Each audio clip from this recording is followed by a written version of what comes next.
The best way to experience all the wine diversity and agriculture that Sonoma County has to offer is to try it all. So today we're going to hit up as many AVAs as we can, picking up wine, produce, and goods everywhere we go. A Sonoma County scavenger hunt, if you will. Our first stop is in the Russian River Valley, an AVA that isn't protected from the ocean breezes by mountains, which means the fog rolls through the Petaluma Gap and keeps the grapes nice and cool. This extends the growing season, which, as you may know by now, is loved by Chardonnay and Pinot Noir. But this family winery produces more than just wine. Bucher Winery is also a 700-cow organic dairy farm. So before tasting, I spoke with John Bucher about his respect for ethical and responsible farming. So we've been here a little over 60 years. Over the years, we've evolved to where we've converted our dairy to organic. And so we produce organic fluid milk for our local processor, Clover Sonoma. We have a total of 700 cows that we milk twice a day. We're one of the first dairy companies that was certified by the American Humane Association on humane treatment of animals. And that's on every carton of Clover Sonoma milk. You know, it's amazing to see them out here treated the way they're supposed to be treated. Yeah, and we vote with our dollars as consumers, and supporting these animals treated like this will eventually force everybody to maintain these same standards. They're gentle giants. They really are neat to hang around with. And cows are really cool in the fact that they can utilize a lot of feeds that humans can't. It's a byproduct that would go to waste, and cows can eat that, give us something high quality, high nutrition product in return. So this is how we start the calves. We call this our nursery area. Their most critical time health-wise is the first 3 to 4 weeks of their life. Think about a nursery in a hospital. By individually caring for the animals, we know what goes in, what goes out. We can monitor the temperature and ensure that they're going to be healthy and really have a great start to life.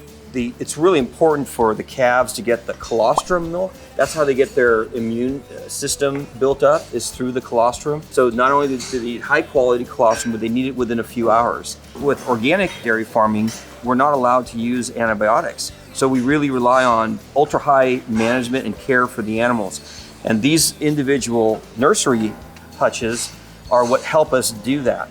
Once they're eating hay, they're growing, they get moved into smaller group pens, about 8 to 10, and then get socialized there. And then from there on, they're always with their herd mates. And then once they're at least 6 months of age, then they're out into the pastures. Here we are in July, which is one of the warmest months of the year for us here in Northern California.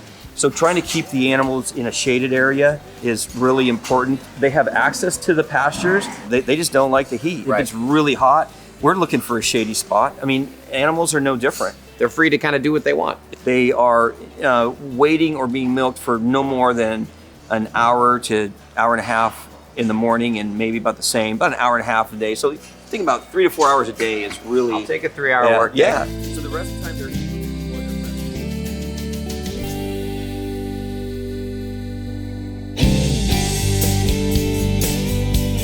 We already kind of talked, we saw the dairy portion of it, but then obviously there's the vines as well. We've worked over the last couple of years to get our California Certified Sustainable certification. I can thank my parents for choosing the Russian River Valley. What's really captivating and interesting with the climate here is that the cool down happens from the actual river. Pretty dramatic temperature fluctuations from nighttime temps versus daytime. It's a kind of a Burgundian climate, like Burgundy, France, and so you do see quite a bit.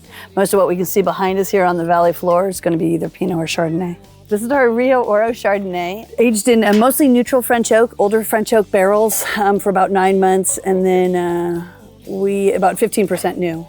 Has some bright acidity. We try to keep the acidity up in all of our wines, keep them food friendly. You guys really luck out in that regard. I always tell people when they're studying for their SOM exam or something like that, I say if you have a good Chardonnay and a good Pinot Noir in your head, you can pair almost anything on the planet.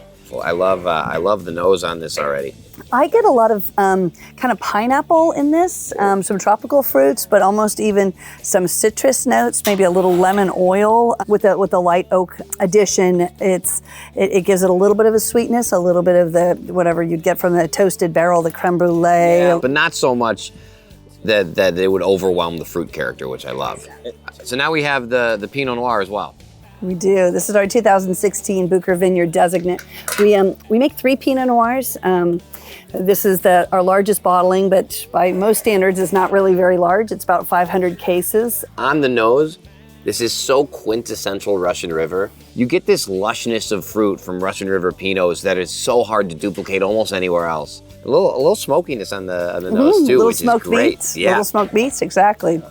It has a little bit of earthiness to it, but not overpowering. Beautiful red fruits, but like really developed red fruit, where it's super ripe when you take a sip. And the tannin structure is present, which I like. A little girth to stand up to some heartier dishes. Well, thank you guys so much. These are incredible wines. Cheers, guys. Cheers. Appreciate Cheers. Great You can day. come back. Cheers. Come back whenever you want.